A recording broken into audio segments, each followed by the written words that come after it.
Hello everybody, we are Brigade of Beans, a diagnosed dissociative identity disorder system. Welcome back to our channel. Today we are doing something very special and we are interviewing other systems about their experiences.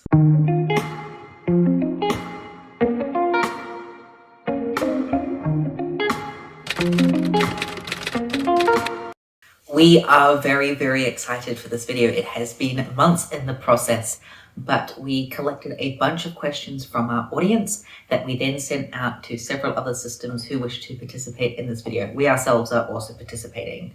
So we have 8 questions that everybody will be answering. Some people didn't answer all questions because they weren't comfortable, but we have 8 main questions, as well as a selection of bonus questions that we will be including people's answers to at the end.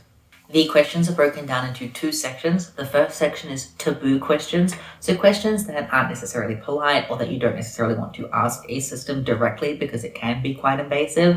And then the second set of questions are genuine questions, which are less invasive and a system is more likely to be willing to answer. We also encourage anyone watching this video to share their own answers. You can do that several different ways. You can do it in the comments. You can make your own video using these questions. If you do, please feel free to let us know about it and we will put it into a playlist on our channel involving everybody's different answers. We can only fit so many systems into one video, but we really want to highlight the diversity of experiences and the diversity of DID and OSDD. So to anybody watching who wants to also answer these questions and participate, please feel free to. And also a massive thank you to everybody who has been involved in this video. The people who suggested questions, the people who voted on questions, and of course, especially to the systems who are also participating in this video. In the description, you will find the socials of any systems who have a social media presence, as well as a little description box that everybody wrote about themselves. And without further ado, let's get into the questions. Section 1, taboo questions. Question 1, do you have an evil alter? Not in the way that media portrays it. Unlike shows like Criminal Minds, we're not at war with ourselves in that way of someone who wants to do harm and somebody who's trying to protect. There is conflict that happens in our system. There are alters in our system who have caused harm to our body and have caused harm to other alters. But these are not evil alters. The alters who are doing these things that are causing harm to our body, that are causing harm to other alters, aren't doing it because they want to. They're doing it because they don't have another choice. Whether it's because they split to internalize the belief that they are bad, whether it is because they split with the job and the responsibility of keeping other alters in check, and the only way they know how to enforce that is through violence and harm, whether that be because they don't have access to more adaptive coping mechanisms and instead rely on things like self-harm or leaving horribly worded messages. But every single alter in our system has the capacity to be rude to each other, has the capacity to hurt each other, intentionally or not. But none of us have ever externally harmed anybody, and I highly doubt that we would unless it was in a life or death situation where our fight or flight kicked in and it was the only way that we could preserve our own safety. I don't have an evil alter, but I do have a part that wants to harm me, so I would say like self-harm alter, and I guess that would be the closest thing to like an evil alter that I would say I have. I would say no. Every alter is technically neutral in their base existence as a part within a system. We have parts that are harmful to us, that cause us distress, that can be dangerous for us, and it's sometimes hard to view those parts with complete neutrality. I could say that they're cruel, but I don't think I would say that they're evil. They don't necessarily always know that they're doing the wrong thing, and in most cases think they're doing the right thing to help us. Yes, we have a whole group of them that are considered evil by most people's standards. It's a group we call the Shadows because they're really difficult to see and look at in headspace. They come in when we're having flashbacks or trauma responses, but more frequently when we're having flashbacks to kind of mess with the people who are actively having them and make it worse. It's a form of persecutor, but yeah, they're kind of difficult to deal with.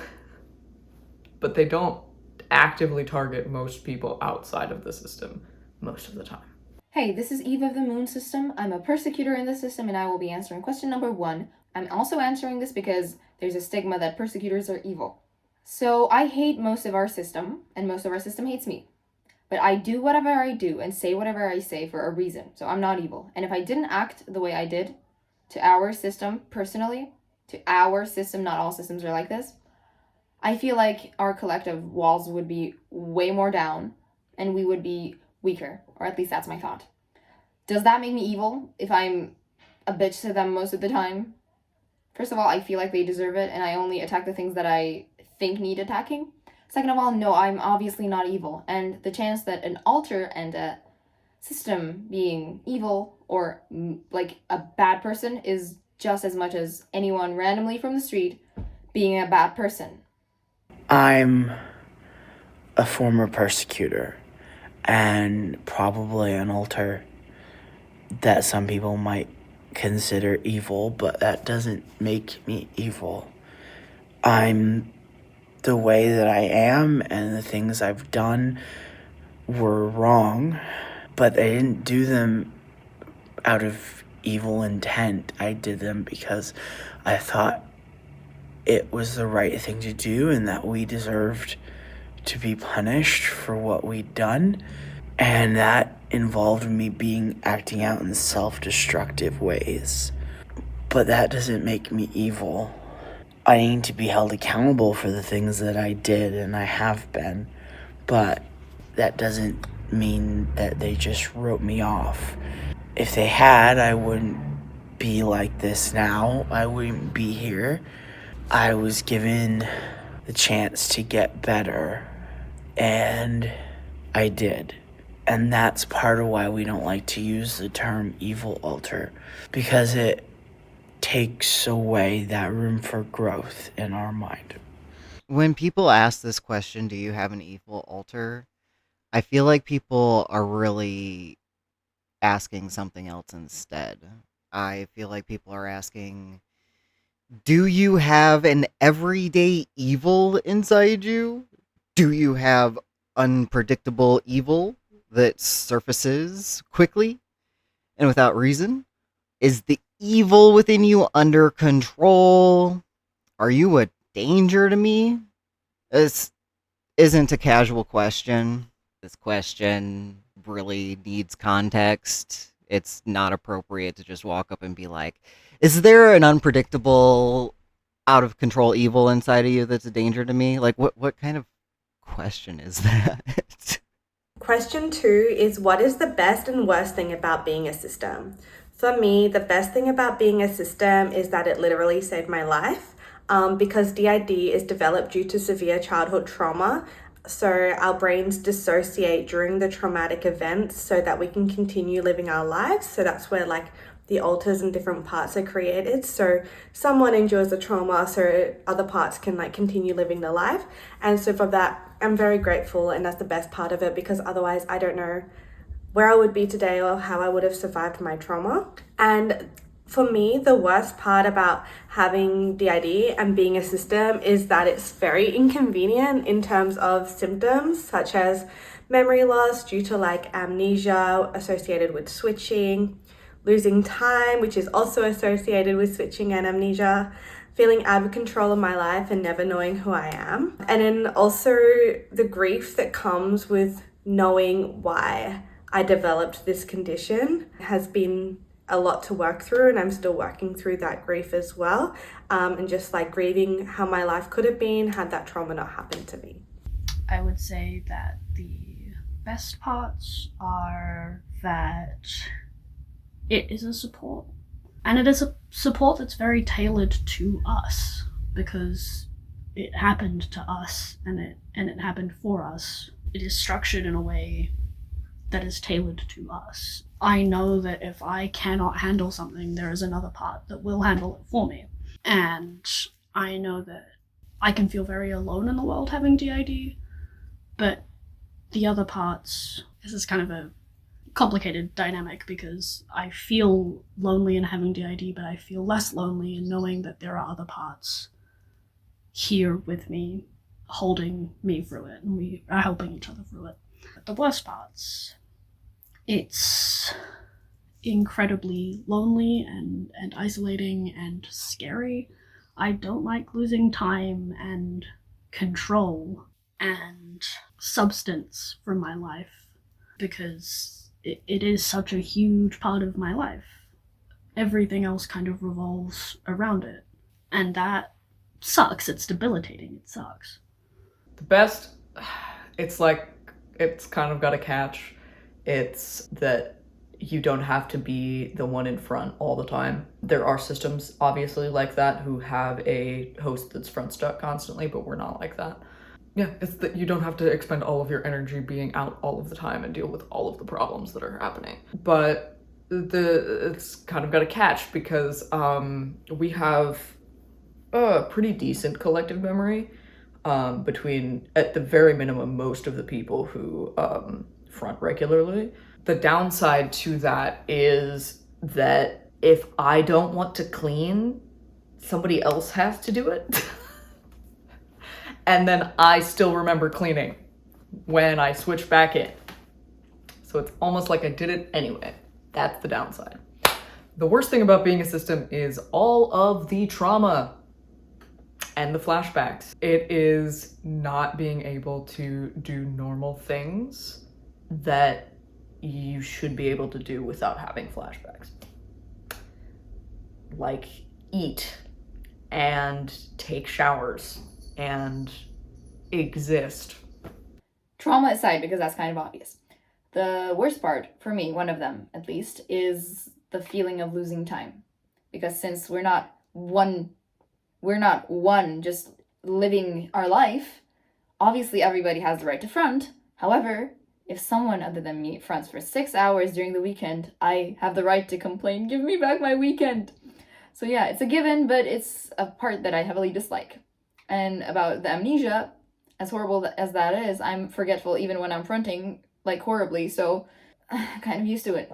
And the best part for me is that if I'm heavily overwhelmed and a nervous wreck and fidgety and just feeling horrible, other people can step in for me. And I don't mean like experiencing trauma in place of me. Not that. I hate that because of multiple reasons. But if I'm overwhelmed mentally, nothing's necessarily happening externally, but I'm just very bad, other people can step in so I catch a break. And catching a break from my life is a blessing in disguise sometimes. So that's, I guess, my favorite part, if I were to say. For me, it's the same thing that is both the best and the worst thing. That is that there's always something new to learn. I love knowing new things, and I love finding things out, and I love learning things about people, but also learning new things about what is inherently yourself and your past, and that not being what you thought it was is upsetting and disruptive. The best things for me about being a system is the adventure, the deep journey of discovering our authenticity, the creativity, the unique perspectives and outlooks on life, being able to deeply and thoroughly consider as many viewpoints as possible from a collective life experience, our collective life experience as a system. The ability to recognize that I don't need to be traumatized, distinctly different consciousnesses and identities with amnesic barriers to learn that every part of any human deserves forgiveness, compassion, and support. The worst thing about being a system for me is, of course, hard to talk about, even in a general sense. The flashbacks, the daily underlying trauma responses and behaviors, the social isolation. It's not knowing when or if suffering, the physical, emotional, mental, social, and financial pain is going to ever truly lighten up or go away. Never knowing how bad a flashback is going to be, even when you can kind of predict them or sense them coming. Am I going to mildly dissociate and have mild emotional instability, or am I going to find myself 2 hours from now in a pool of snot and tears, aching from head to toe with mystery bruises? Am I going to have an anxiety attack for 2 weeks straight, or am I going to find myself in a stranger's bed, waking up in a wig with a hangover? There's a lot of real bad things, and it can be hard to quantify the best or the worst part of an experience that's so complicated and chronic. I think that the best thing is that there are alters in our system who are trauma-free. There are parts in our system who are protected by the amnesia barriers that they have and who don't have to remember the horrible things that happened to us. They are unaffected by trauma. There are children in our system who just get to be happy, who just get to enjoy things, who just get to have fun. And that is really beautiful. It's really beautiful getting to see them be happy, and it's beautiful seeing other parts who may have trauma themselves learn how to also be happy, and getting to see yourself and to feel yourselves growing and healing is really beautiful. But on the flip side of that, the worst part is probably having alters that are, at least for us, currently still permanently stuck in trauma. They are stuck in trauma time, whether that's actual trauma memories or just the trauma responses, and they do not understand that we are safe. And they are experiencing nightmares every single night. They are experiencing flashbacks when they front. They are experiencing trauma reenactment in the inner world. And that is really, really hard. It is very difficult to just go about your day when you have kids screaming out for help in your head, when you have voices who are upset or scared or terrified, who think that if you step out the door, if you open the blinds, you're going to be seen and hurt and harmed.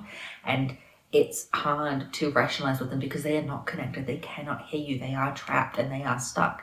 And it takes a lot of work to get through to them. It takes a lot of therapy to get through to them. And it is really, really difficult. So as grateful as I am for the amnesic barriers for protecting parts of us, that comes with a sacrifice. And that sacrifice means that other parts are still stuck there. And that really, really sucks. Question 3. How do you feel about DID/system fakers? They make me really mad. If they're genuinely faking, if they get some sort of entertainment out of pretending to have DID, they make me really mad. They're laughing at something that has caused me so much pain and distress. They're laughing at a lot of my friends and loved ones' pains and distress. They make me mad. In general, I try to give everybody the benefit of the doubt. I don't think anybody should care that much about somebody's diagnosis on the internet. It's not that serious. Self-fake claiming is a huge part of this disorder because it is a self-disguising disorder. And even after you've been out as a system for as long as we have, it still happens. Still, somebody in Headspace will show up, or you'll just have a weird brain day where it's like, hey, you're faking. And it works sometimes where my brain goes, well, yeah, well, you know what? We don't actually have DID. I just hit my iPad with my elbow. I feel like most people who fake being a system don't do it maliciously, intentionally. So in any case, attacking them isn't necessarily the way to go, is my thought. Because usually, if people are faking DID OSDD, there are multiple reasons. One, they could have a different disorder which symptoms align and they actually thought that they did have DID OSDD. In that case, if they notice that they were wrong, they can just apologize, explain what happened, and move on with their life. And it shouldn't be an attacking situation. And if people do it intentionally, just to be a silly, goofy character, I suggest roleplay to them. But with most people who accidentally fake DID OSDD, I feel like it might come from, even if you experience a lot of trauma or stress in your family, in that case, you're not guaranteed to be a system, but you might want to escape from that life and not be the person that you are. So I understand why some people might want to use it as a coping mechanism and convince themselves, because they don't want to be that person and they don't want to have experienced anything, so they want to forget. I understand that logic. So I wouldn't attack anybody who unintentionally faked DID OSDD, and if they did it intentionally, I wouldn't attack them, but I would block them and move on with my life. Short answer, I don't care. Long answer, I don't care aggressively. What does that mean? It means that I don't care. Because they are doing that for whatever reason. There is obviously something up. Otherwise, what healthy people don't fake. One, there's something that they need, even if it's not or something that they're missing. Or so yeah, I don't care. And another reason I don't care is people who are going to shit talk DID fakers or anyone who doesn't do DID correctly. Like, they have a mental checklist of what is the right way to be a system, and they are holding every system up to that checklist, no matter how loud and shitty you are to other systems. So like, it doesn't matter. It doesn't matter. We shouldn't be helping them bully each other. I don't care, and we should not care, because it doesn't actually affect us. In the grand scheme of my healing and getting to a point where like we all can function properly and like all of that in like in our real life, people pretending that they have a mental illness online, or not pretending, or like I think they're pretending, or someone else thinks they're pretending, does not affect me, does not hurt me in the slightest. Because even if they weren't doing it, there are still going to be people out there who just don't think DID is real. They're not going to go away and stop treating us all like fakers. So why help them? Why help them? Just mind your own business is how I think about it. Like, you have your opinions. Not all opinions need a stage. Not all opinions need a soapbox. Sometimes you can just keep shit to yourself, and that is fine. That's how I feel about DID faking, is that I don't care, but I don't care aggressively. How I feel about DID system fakers is that there's a problem with you calling them fakers. There's a problem with anybody calling them fakers. There's going to be systems that go through periods of denial and quote unquote admit to faking, and they're not. They're going through denial that's a part of the disorder, because the denial of the trauma means also denying any of the symptoms and presentations, so that there's no roadmap to discover the trauma. Hot take: believe that fake claiming kills. We have known systems who have left mortal existence because of fake claiming campaigns, and I think that there is much more damage done by fake claiming, by insisting that these people are fakers for X, Y, and Z reasons. You do more damage and you take more lives than letting somebody have a delusion and figure out their delusions with their own doctor. Like, you're not the psychology police. I think that the number of people who are faking DID is quite small.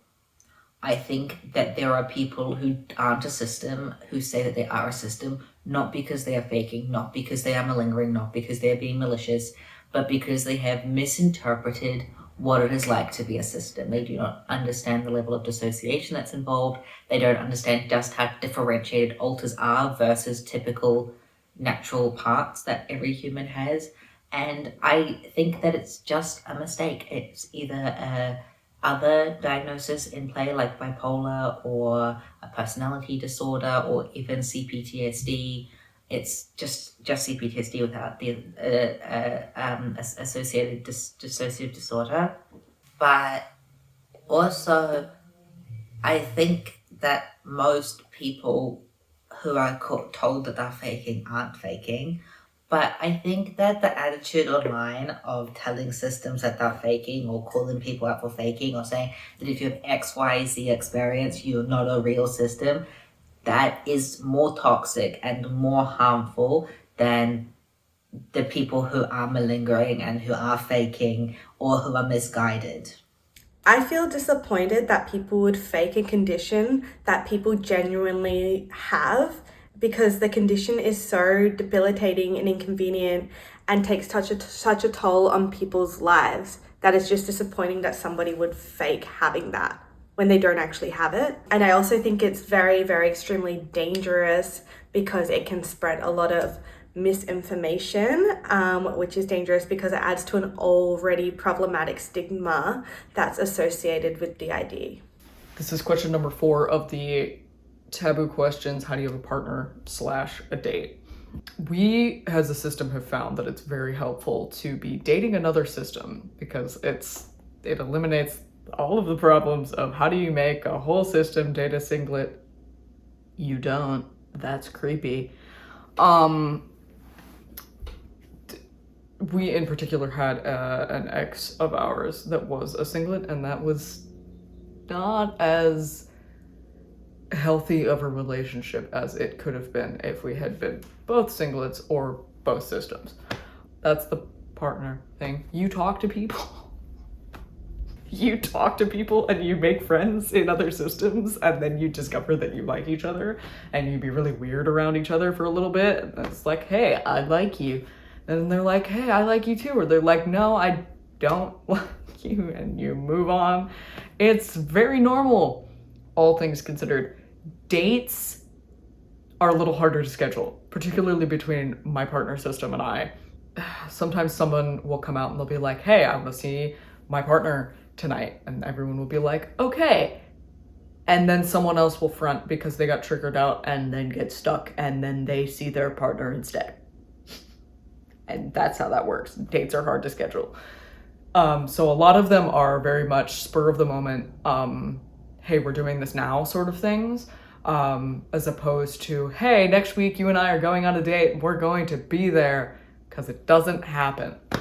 We have a rule in the system that the body externally can only have one partner, and our host, Alpha, has a partner right now, so no external partners. However, we do have internal relationships. I have an amazing boyfriend. He also answered one of the questions, I think, Ningyo, and there's also another couple in our system. So how do we have partners or date? We set boundaries about it. We can only have one external partner. Other systems might have multiple, and multiple alters dating multiple people. Sometimes that's with a partner system, and sometimes that's with singlets. We don't. Unfortunately, we don't. Collectively, the system identifies as aromantic and asexual with no desire for a partner. So we don't have one. But Lily, I would love a girlfriend. I would love to be able to go on dates, to be able to have a partner. It would look a bit different because there are parts of the system who wouldn't be dating them. But that's not an option for me because I am not the majority. I'm just one alter. And because the majority aren't interested in dating, it wouldn't be fair to us to get a partner when I'm only around for like a couple of hours every week. And the rest, like, it might work out. There might be someone out there that would work out well for us. But because the rest of the system is so uninterested in dating, it just wouldn't be fair. But we do have people who date internally, like Jazz and Regulus are a couple internally. There's probably other couples who I can't think of off the top of my head. And that just happens because it just happens. When you are alters in a system, you are capable of having any kind of relationship with each other that might be familial. So you might have parents and children, you might have siblings, you might even have like twins or triplets. That can also be romantic, and you can have people who are dating or married or divorced. You can have people who don't get along, who are enemies. You can have people who are friends, people who act like colleagues. You are all sharing a body, you are all sharing a life, you're all having, and also a headspace, and you are all having to coexist. And so you are going to develop relationships, and not just like romantic relationships, but the kind of interpersonal relationships that anybody has. And it can get quite complicated, it can get quite messy, but it's just a natural part of being a system. Not every system will have alters who are dating, but every system has alters who have some form of relationship to each other, whether that is friends, whether that is enemies, whether that is people who hate each other or love each other or care for each other or care for specific parts in the system. There is just so much connection between alters as you continue your healing journey, as you strive towards whatever you're striving towards, be that final fusion, be that symptom management, be that functional multiplicity. You're going to develop these bonds, and sometimes that looks like dating somebody else in the same brain as you. So I do have a partner, but I think I got really lucky because my partner and I were already dating when I got diagnosed. So he went through the process with me, which made it easier, I guess, because I didn't have to go through the process of like, how do I tell someone about it? How are they going to react? Because he was just in it with me. It was like a gradual diagnosis for both of us. But in saying that, there are difficulties that come in dating as a system. I would say the like biggest thing is like communication, because if he communicates something to me and then I switch and another part hasn't, like if there's not internal communication and another part is fronting and they're like, say to him like, oh, you didn't tell me that, and he's like, yes, I did, and he did tell me, but it wasn't me. So Like that makes it really hard in terms of communication. And because my system is so covert, he never knows who I'm talking to. My switches are very, very subtle. Like a lot of the time I can't even detect them until like afterwards. So that would be the biggest thing for me. But it's also hard for him to tell who's fronting or when I'm switching, because we've been dating for 4.5 years now, and I only got diagnosed just over a year ago. So for 3 years, he's just known me as me. So he's finds it hard to identify the switches because he's just used to that being how I am. He's used to just like different moods and different, yeah, I don't know. He's just used to it. So it's harder for him to pick up. I personally don't have a partner outside of the system. I have a partner within the system. We just date. I don't know. It's a little bit weird, obviously, because we're in the same brain, but we can interact within the inner world, and we're happy together. I don't have a partner externally. Our host does, and I don't know. He dates with a lot of communication, in the same way that any relationship should work. Obviously, there's complications to it. There's things to keep in mind when dating, when you have DID, but it's just communication. Section 2, genuine questions. How you approach disclosing having DID or being a system.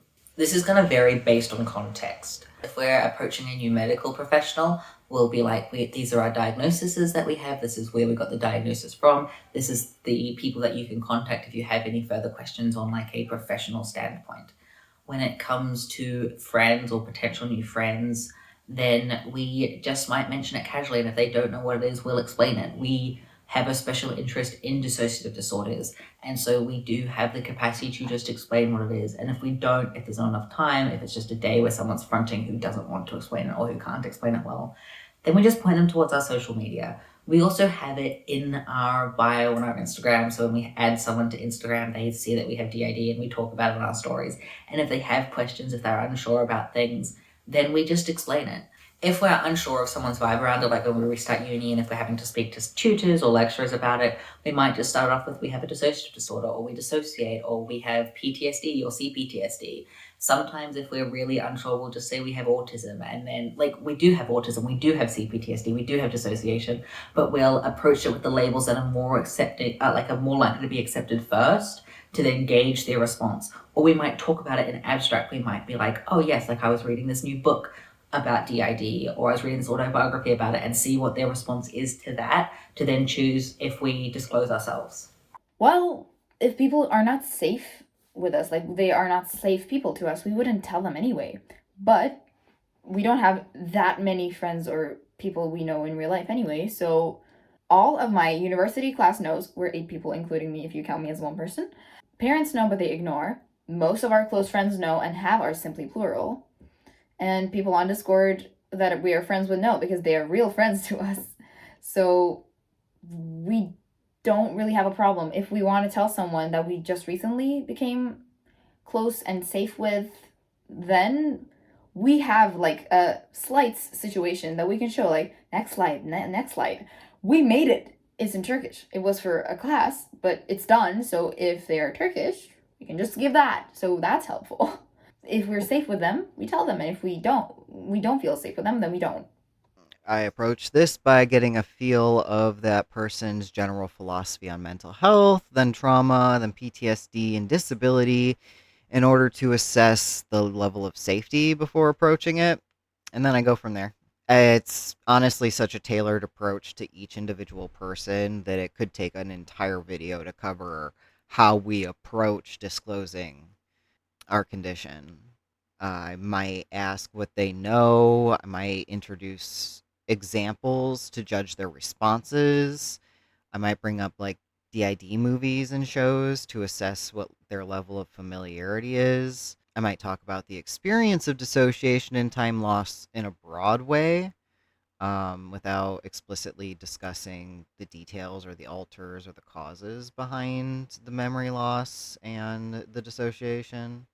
I might segue from a discussion about drag queens and a discussion about alter egos and use that as a jumping off point.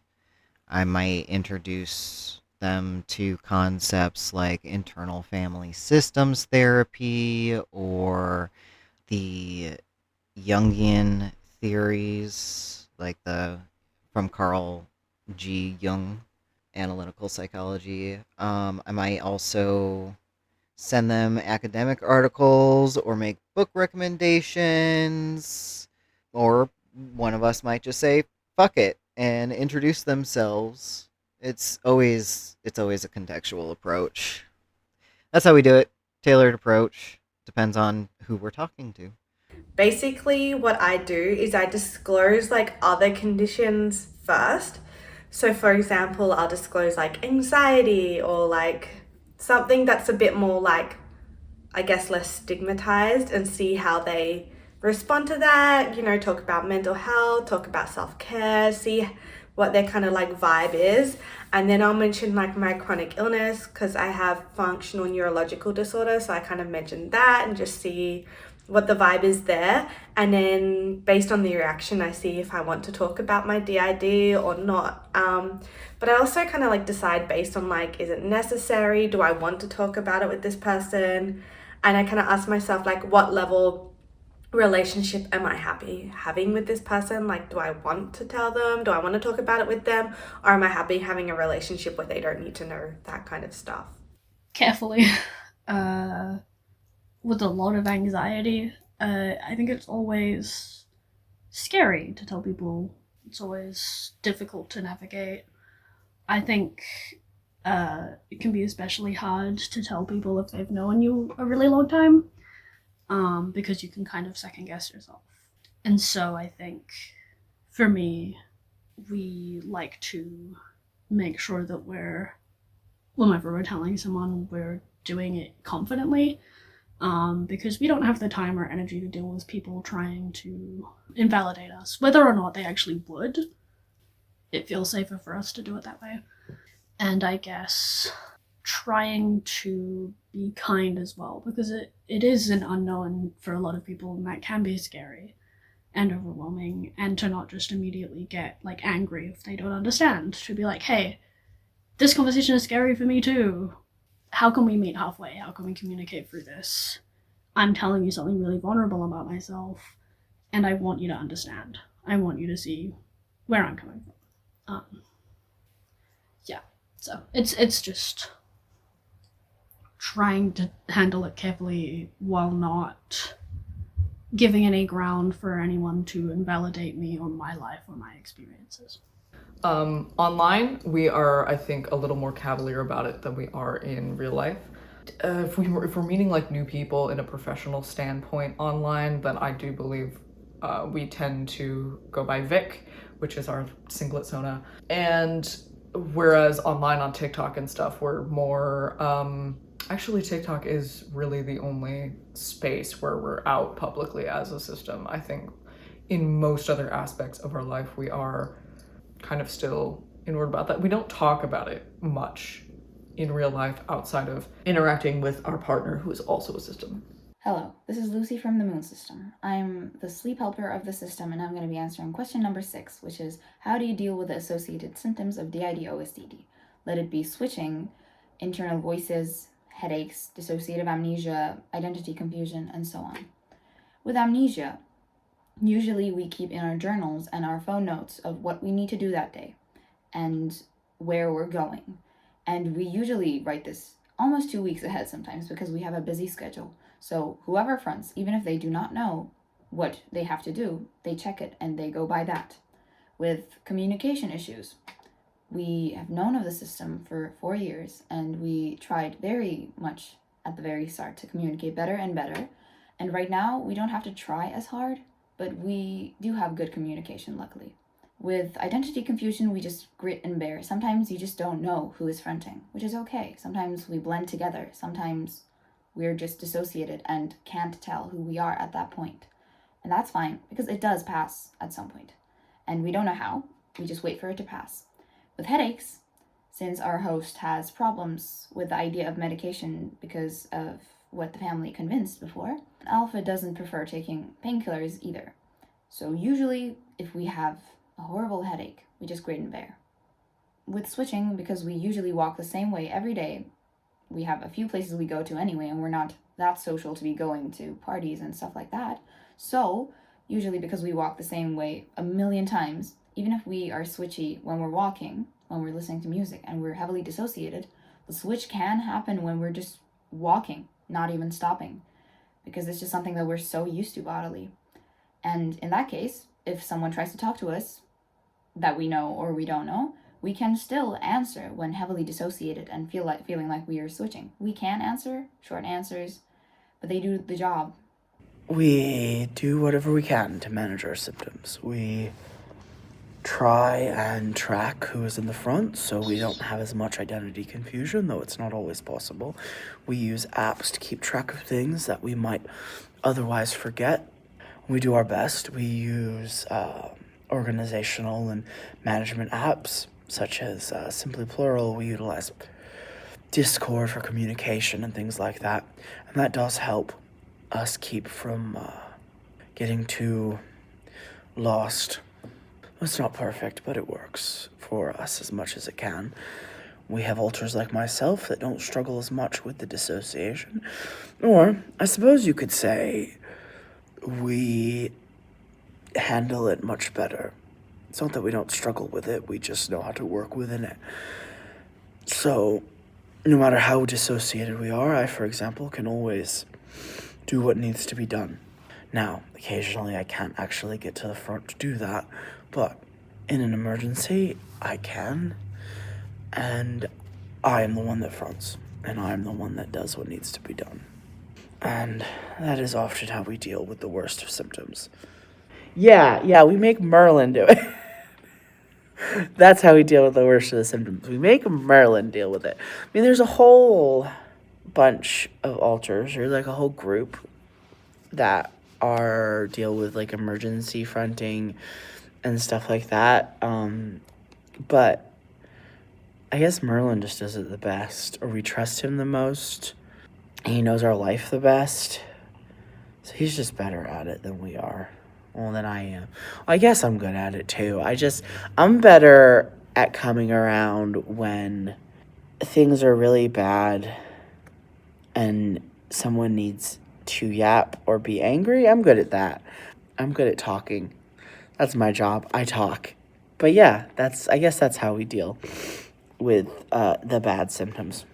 We use a lot of organizational tools and reminder tools so that we can lean on whichever is working best for that season. Like, we have a variety of different tools so that however the tool works best for different members of our system is available. Some of us are better with electronic and audio reminders, for example, while some of us have auditory defensiveness and we need something that's less intrusive or less demanding. Lots of rest is a really important part of managing all the associated, like a lot of rest. A lot of self-forgiveness, a lot of self-compassion, because I miss out on things. I miss out on a lot of things because I need to rest. I'm still learning how to be comfortable with saying no. That's been a really important part for managing all the associated symptoms. Like, if my internal boundaries with myself, if I say I'm not going to go to this place at this time, and we agree as a system not to go to that place at that time, if we keep the boundary, things are better managed. If we break the boundary, there's going to be more of the headaches and the switching and the arguing and the amnesia while everybody tries to get their needs met, and it's just better to kind of meet the needs when they need to be met in the first place. A whole lot of all bucket loads of radical acceptance. We've also had over a decade of therapy, with the headaches in particular, on top of everything else that I listed. We also have a neurology team, and we have 4 targeted treatments, because we have chronic migraines, and that would be a whole video or 3 in itself. We just gotta learn how to work with doctors and try out different medications. Yeah, that's part of it too. We don't really use medication to manage our dissociative identity symptoms, because they don't work for us very well that way. But yeah. Yep, that's more or less how we manage a whole lot of figuring out organizational tools, whole lot of rest, working with doctors, working with therapists, and developing better boundaries. I have been doing weekly therapy since I was diagnosed, so just over a year now, and that's specific to DID. I try to stay in the habit of journaling most days to track what I'm feeling, what different parts are feeling, what their priorities are, what different parts are stressed about.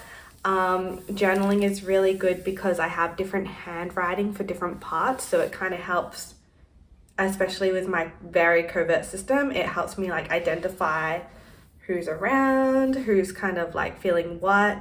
I try to have a lot of self-compassion and recognize when I'm having a difficult time with symptoms or when different parts are having a difficult time, and just checking in and asking what they need, or like doing nice things for them. Like if someone's getting a bit exhausted, like scheduling a rest day, like things like that. But it is very, very difficult to manage the symptoms. With the help of our therapist and our support network, with a lot of years of effort put into navigating as smoothly as we can with so little control, I guess. For amnesia in particular, we leave a lot of notes for ourselves. We try to make sure that we communicate with each other as much as we can internally, and anything that we cannot, we leave notes so that there's as little confusion as possible. For identity confusion, we just be confused. I haven't found a solution for that. For some parts, it's easier to feel like we have a specific like set identity and place than it is for others. I know that generally we all struggle. It's difficult. We just kind of cope, I guess. Headaches, we just kind of have learned to live with. We just drink a lot of water. Switching, we try and stay in good communication with the parts within our system who make that easier or make that less harsh. We try and listen to them. We try not to be angry when there is switching, in instances where it's like inconvenient, because there's not much that can be done and there's not really any point approaching it with anger. But we don't always, that isn't always successful. Sometimes we're annoyed and we get angry, and that's fine. In some ways we kind of don't manage, we just cope with it. We've done our best to get to a point where we are navigating it to our current best of ability, but it is something we're continuing to work on and will continue to improve on with our therapist. And yeah. So we are dissociated probably 99% of the time, at least a little bit. It's very, very rare for us to be completely fully grounded and not dissociated. We're not really sure how to fix that. Therapy probably.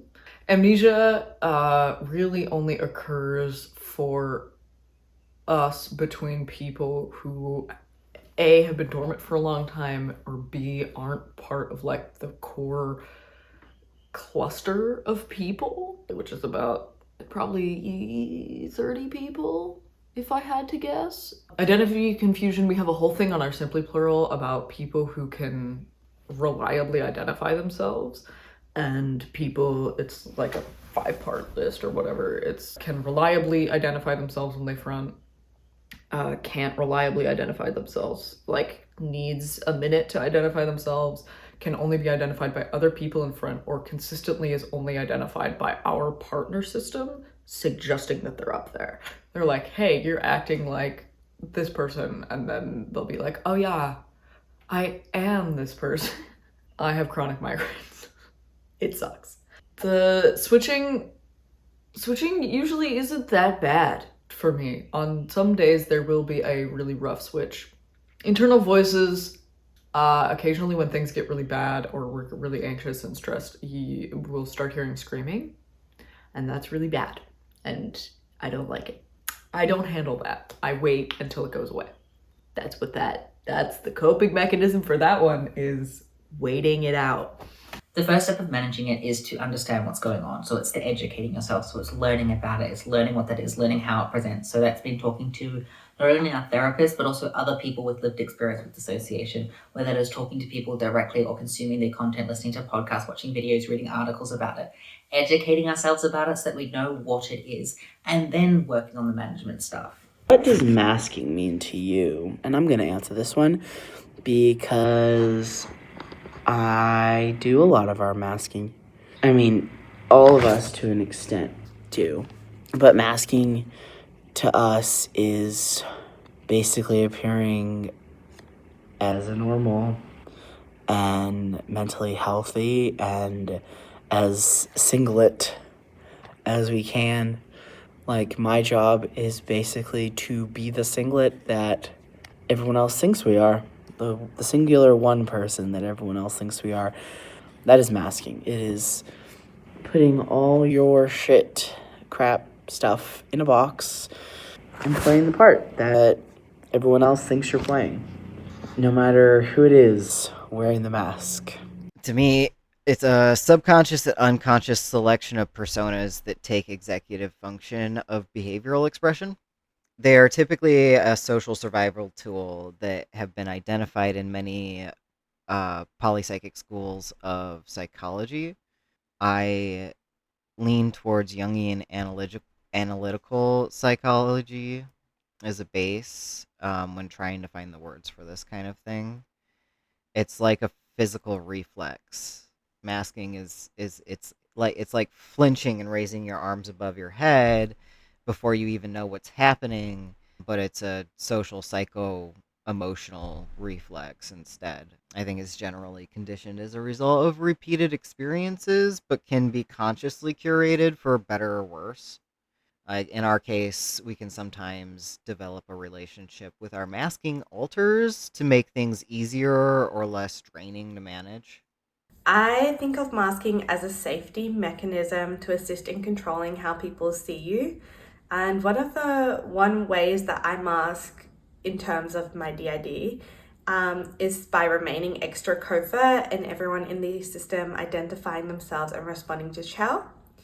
Even if there has been a switch, whoever switches in mimics and pretends to be Chow. And I guess the system does this to come across to the outside world as like one person instead of a system, again, as a safety mechanism. So that's the biggest way that I mask for DID. It means keeping myself safe when I need to. It means that we are making sure that we appear normal and functioning and coherent when we need to for our safety. I find it really exhausting. There are other parts in the system that find it easier. There are some that find it harder. I don't like doing it, but that's because I am very unapologetically myself, and feeling like I have to mask that around certain people or certain groups really sucks, but I understand the necessity of it from a safety perspective. We have a lot of other neurodiversities, and a lot of the time to be like completely masking, I guess we have to like make sacrifices in some areas, like to be completely masking our DID, we often drop some of the barriers in masking our other neurodiversities. Sometimes we'll like stim more often and kind of lean on other symptoms of things, kind of like a clutch, or a crutch. Yeah, I don't know. Masking means safety, and it also means being exhausted, and it means feeling lonely sometimes, but at a baseline it means safety. In a DID context, it's pretending that you're a singlet or trying to make voices sound the same. Like, for example, hi, I'm Sherlock. I sound like this most of the time. That's a lie. I don't sound like this ever because I mask my voice into an American accent all of the time. Because I am one of the oldest alters around and I had to do that. But I had to do that for so many years because I was the host, and it was like, oh, well, you can't be British because you're a child living in America, you know? Masking for us usually presents as pretending to be Vic, who is an alter that doesn't exist. It's just singlet Sana. Not fidgeting as much. We also have ADHD and autism among other disorders, and we tend to hide those, particularly the autism, because we were diagnosed with ADHD at a young age. But the particularly the more autistic symptoms we tend to hide. Masking is hiding. There's your answer. I don't know why I took 5 minutes to get there, but masking is hiding and pretending that you're something you're not. So we mask a lot as an autistic individual. We smile a lot, we giggle a lot, especially when we're uncomfortable, behind that discomfort, but behind a mask of doing well. We'll also try to hide when we're switching or hide who's fronting, be that by trying to alter our voice, like if I try and sound more like the body rather than myself, or we just if we can't make ourselves sound more like the body, we just won't speak. We'll use our communication cards and we just won't speak.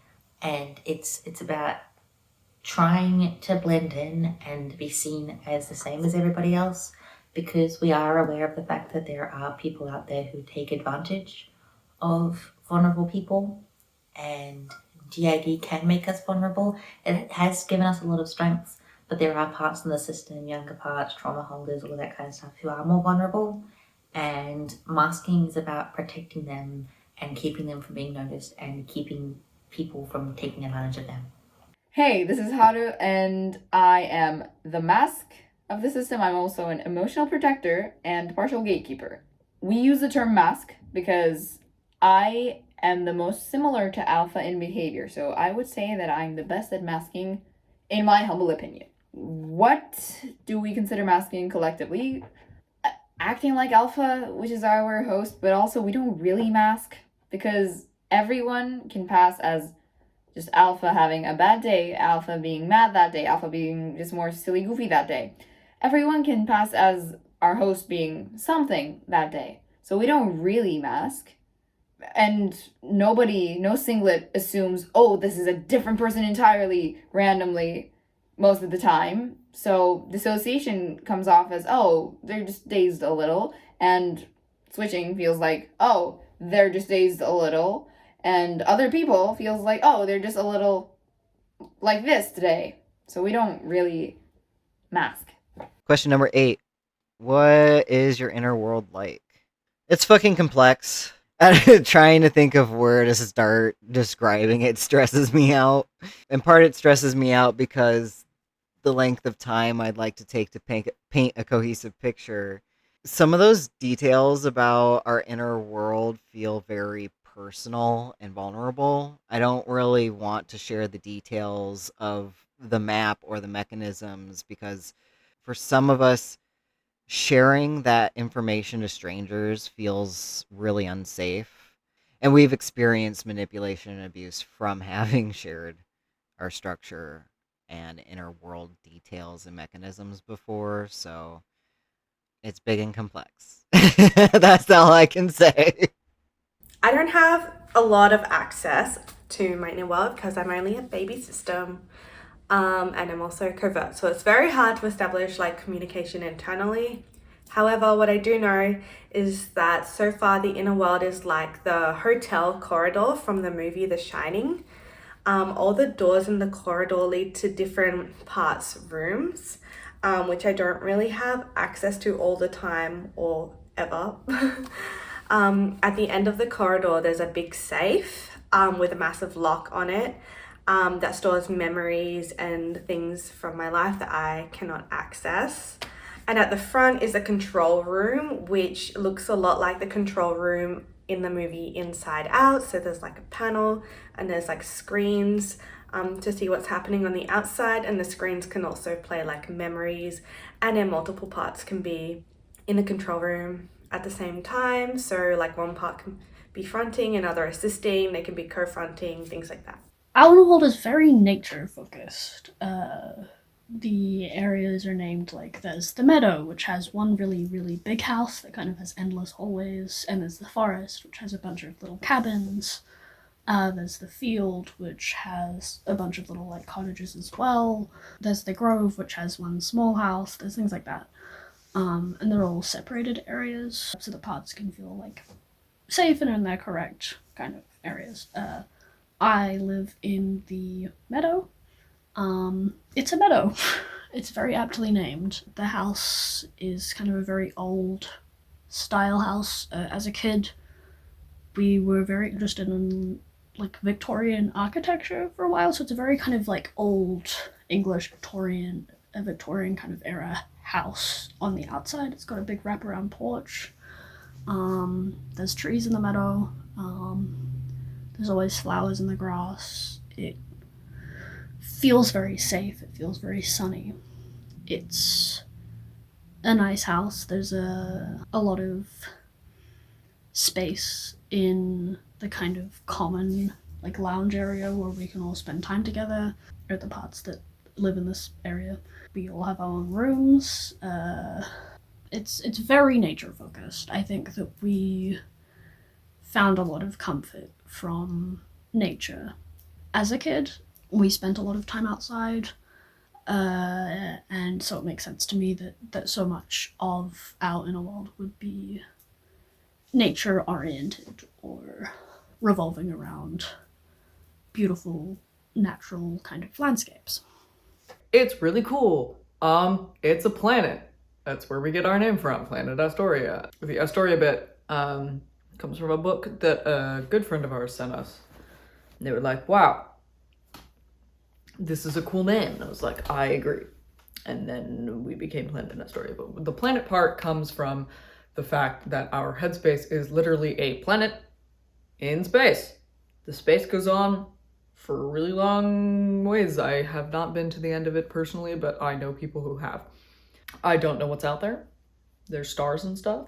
But most of us live in a building on the planet that is like this big concrete brutalist monstrosity. Anyway, we have the like fronting room. You can front from anywhere in our headspace, but it takes more effort to do it from anywhere other than the front room. Like it takes more concentration. You have to be like, okay, I'm in front now type of thing. Anyway, if I wanted to front from inside of my room, I would have to be like really focusing on it. Or the easy way that you can get around fronting from somewhere else is you start fronting in the front room and then you leave and you carry the consciousness with you, and that takes a little bit less effort. We have a lot of rooms inside of the building. We have kind of like a field of whatever outside of it, and then there's woods, and then there's mountains, and then there's a desert over here, and then an ocean way over there. Like I said, it's a planet. And then we have upper headspace, which I don't know where that is, but it's somewhere in between space and the building. So it's probably like in the middle there, in the clouds, in the atmosphere. Anyway, Innerworld. It's big. It hurts my brain. Our Innerworld is very complex, and not just complex in the fact that there's layers. There are. Not just complex because it is very big, which it is, but it's complex because our ability to interact with it isn't, it's hard to describe. Our Innerworld exists as a memory rather than a place that currently is. It's hard to recall, it's hard to bring to the forefront of our mind, it's hard to remember what happened there. It's hard to go somewhere specific because we're not really aware that we're there when we're there. Or maybe it's when we're fronting, we forget that what we were aware of when we were there. We're not sure. We're still teasing apart and trying to understand our inner world in therapy. We have been for years, but it always gets sidelined because it's not the most important thing a lot of the time. But it is also a place where alters interact with each other. There's a lot of doors. Sometimes there's doors without walls. There's just doors and they stay shut for a really long time, and they open and there's more parts behind them or more memories behind them. And then sometimes the doors shut again and we lose access, or they stay open and we just get flooded over and over until we work out how to communicate with those parts and accept and acknowledge those memories without it feeling like it's the end of the world. It's also changes, like when we think about it, what it is at any given time is normally consistent for a few months and then it gets shuffled around and changed around. At the moment, again, we're back to a visual that used to exist a few years ago, and that's a cinema. And a lot of what we call the front-facing systems, these are alters who are heavily involved in our life, exist in a cinema. And the screen is playing whatever the body is doing. So there's a lot of alters who are constantly like observing what's happening in front without necessarily having actual communication with the fronting alters. Sometimes when we're fronting, we can hear alters communicating. Sometimes we can feel them close by to us. We get the heebie-jeebies because it feels like someone's standing behind us. But it is really complex and it is kind of messy. And that's also okay. Like, DID is a unique disorder and not all inner worlds are going to be the same, not just in terms of how they look, but in terms of how an individual system interacts with and experiences them. We have 4 to 5 floors. On every floor, there's a middle area and altar rooms going out from it. On the main floor, there's a corridor leading to a wall where we sit in front of whenever we need to front. Years ago, I drew what headspace looks like to be able to tell which altar is closer to front and to find our way around. And recently, Alpha redrew the same thing. So this is an example of the first floor. We do not have the same amount of rooms on every floor, and the shape is questionable. Therefore, we do not have an external representation of what a building would look like. There are certain hours where certain headmates will be on the main floor because that's more likely for them to be needed. For example, our sleep helper, Lucy, usually sticks around the main floor after 1 a.m., maybe 2, because it's more likely that she's going to be needed on late hours because she would need to make a sleep. And drawing it down, we can tell who's where, which is why we do it. That question, we're not going to actually answer it. Sorry. I'm going to say maybe one thing about it, but I am going to say that I don't want to answer it because we've gotten a lot of, I don't know, we have a lot of self-consciousness about inner world stuff. We've been called, I answered a question earlier, right, that I don't care about system fakers, but it still sucks to be told you're faking, right? And we've talked about our inner world and we've been told we were faking. And so it's kind of the thing that we don't like to discuss in public because of that. It's hard. It's one thing to be like, I don't care about this, but you still do care to an extent, and it does hurt to be told that you're wrong about something that you very well know you have. I will say, though, that our inner world has a train in it called the Long Black Train. I know, very creative. And it's massive, and we've been aware of it since we were like teenagers. We just didn't really know what it was. So yeah, that's kind of a little bit about our inner world. Section 3 is our bonus questions. Not everybody chose to answer a bonus question. Some people opted to answer a few, but these were the questions that got like nearly the same amount of votes as the other ones, but not quite. And so we gave it as a free option for if people wanted to answer. The bonus question we chose was, what made you like this? And so I'm going to give a content warning and a time skip or where to skip to, because whilst I'm not going to go into details about it, I am going to discuss different trauma types. So DID is formed by trauma, and OSDD. It's formed by trauma in childhood that prevents the coming together of different part states that all children have into one cohesive identity. There are a lot of different reasons why systems would form. For some systems, it's medical trauma. For other systems, it's physical abuse or emotional abuse or neglect. Sexual assault is so common in the formation of different systems, but not every system will have experienced that. But it's also more often than not a combination of multiple types of traumatic things. And it's no one is out here choosing to have DID or OSDD for the hell of it. It is hell. It is living hell a lot of the time. And it really, really sucks. Also, just like, we're not 100% sure all of the time of our experiences. Because different alters hold different memories, it can be really hard to say for sure that I've experienced this. Because whoever that I is, doesn't necessarily remember it. So it can feel like a lie or a half-truth, even though other alters do remember it. And so it can be really difficult to disclose to professionals trauma history or what caused us to develop DID, because we might not remember at a given time. Or we might have lists that multiple parts have added to, and some of it just doesn't resonate or make sense. But at the end of the day, trauma. What made me like this was trauma. Bonus question, why don't you present the same as other systems I know and have seen? Because no one person, no one system, no one diagnosis presents in the same way. People are unique.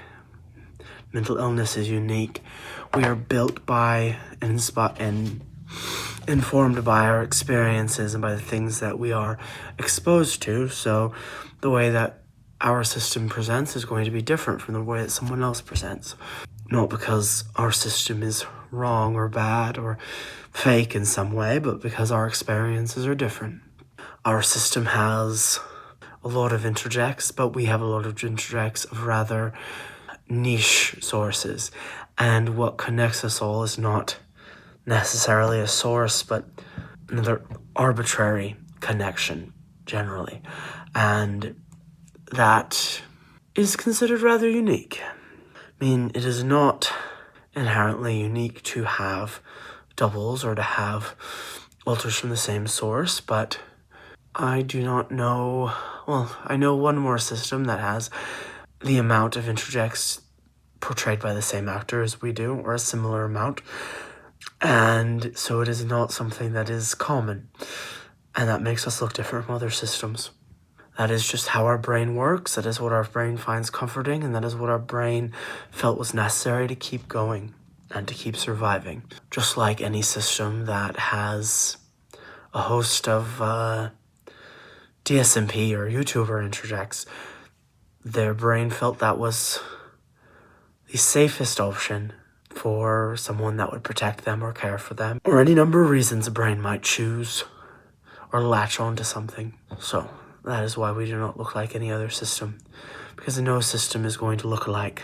The question is whether or not different alters can have different experiences, different symptoms, different diagnoses, different sensory experiences, things like that. And the answer to that is yes and no. The body is going to have the symptoms that the body does. The body is going to have the disorders, the neurodivergencies that the body does, and to an extent every part in that system is going to be affected by it. Just the way that they experience those symptoms is going to differ depending on their role, depending on their level of dissociation from those particular symptoms. For example, we are diagnosed with borderline personality disorder on top of our DID, and some of us have very obvious signs and symptoms of borderline personality disorder, and you can look at them and you can tell. Others of us do not. I, for example, while the body has it, and while I, as a result, have it, I do not exhibit the stereotypical symptoms of it, and it does not affect me in the same way because of my level of dissociation from those particular symptoms. And the result of that is that I have a atypical presentation of it, and often it affects me atypical, it affects me in different ways, and often only under particular duress. Now, Riot has a very stereotypical presentation of BPD and what you would associate with BPD. So you would be very easy to look at him and say that he has it. And there is also the fact that some alters may present with disorders that we do not have, diagnoses we don't have, and we attribute that to overlap in symptoms. That they simply have symptoms from one of our many disorders that appear like that diagnosis they may believe that they have. And that can be rather confusing, for sure, but that's how I believe it works, at least. Yeah, and like some of us have different sensory needs and things like that. Some of us aren't affected by light as much. Some of us aren't affected by sound as much. Some of us, okay, so we are going deaf, like medically, but it affects some of us more. It's not that some parts are just less so than others, but I hear worse than some other people because I don't know, because I notice it more, and Merlin hears worse because he notices it more. Other parts are just dissociated from our hearing loss. Do different alters experience / have different diagnoses, symptoms, sensory experiences, etc. Different alters cannot have different diagnoses. We are in the same brain. We are different parts of the same person. We cannot have a different diagnosis. We can experience symptoms differently. We have parts that hold symptoms of specific disorders that we have in a really intense way that other parts don't. We have alters that are more affected by some disorders that we have than others. We have some that, like, their only job within the system is to hold symptoms of that and do so differently to other parts. Definitely, we have alters that have different sensory experiences. I am one of the few people in the system that prefers really sweet things to sour things, in terms of preferences like that, because I find sour to be too overwhelming for me sensory wise. Whereas the majority of the system, in fact, finds it the other way around, where sweet things, like overly sweet, is too much for us to handle sensory wise, and sour is more comforting and tastes better to us. There are alters who prefer certain clothing because it's a different sensory experience than others. There are alters who prefer different temperatures. Recently, I came to front and was freezing because there was a part up who prefers it cold and had the window open and was in like short sleeves, and it was freezing, but to them that was comfortable and fine, and I just didn't experience it that way. So it's definitely, there are different sensory experiences. Who is the real one? This is like taboo times a million. But I recognize that some systems do experience that type of core identity consciousness that just feels more real or tangible or enduring. I don't know what that's like. My brain is the real one? Who knows? I don't like this question. We never had a collective state of like collective state of oneness or any hierarchy of realism between individuals in our systems. How did you know, and what were the first signs, or what did you first think what was happening? There's so many moments. It took a ridiculously long time. But I wasn't in an environment to seek treatment or receive a diagnosis when I was first like getting signs and trying to think about what my experience was and what words applied best. So honestly, before diagnosis, our best guess was something like we just figured like this body must be some kind of rest stop or some kind of sanctuary or gateway hub for spirits and entities of all types and flavors, like parallel realities, future realities, ghosts, demons, angels. Before diagnosis and before understanding dissociative identity disorder, like for a long time we were just like, as long as everybody agrees to the rules, then everybody's welcome to find like some comfort and respite in our life. Like we never really felt super attached to our own life. We did feel like we thought it was like possession. We genuinely thought it was possession for a long time. Not the kind where we felt like we needed like we didn't need an exorcist. We weren't projectile vomiting and spinning our head around. It was we were just being possessed is what we thought. Yeah, so we thought that we were possessed, or we thought that we had imaginary friends that got out of control. We thought that we might be delusional. Okay, my bonus question is how did you know you might have DID? I actually had someone in my life who's very close to me say that they were feeling like the movie Split. So insinuating that they believed that they might have DID. And my partner and I were their support people at that time. So we started doing a lot of research into DID to help support them and assist them.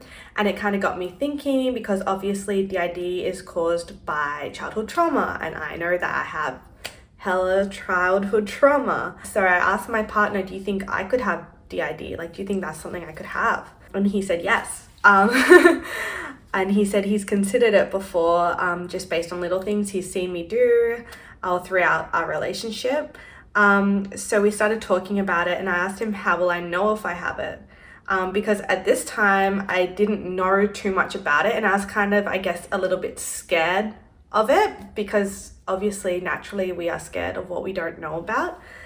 So he was like, well, you've got to stop being scared of it, because it's not going to be safe to like let you know you have it if you're scared of it. So then I was like, okay. So I kind of did more education. I became a bit more like open-minded, and I opened myself up to it and like asked myself internally, like, do I have a system? Like, do I have DID?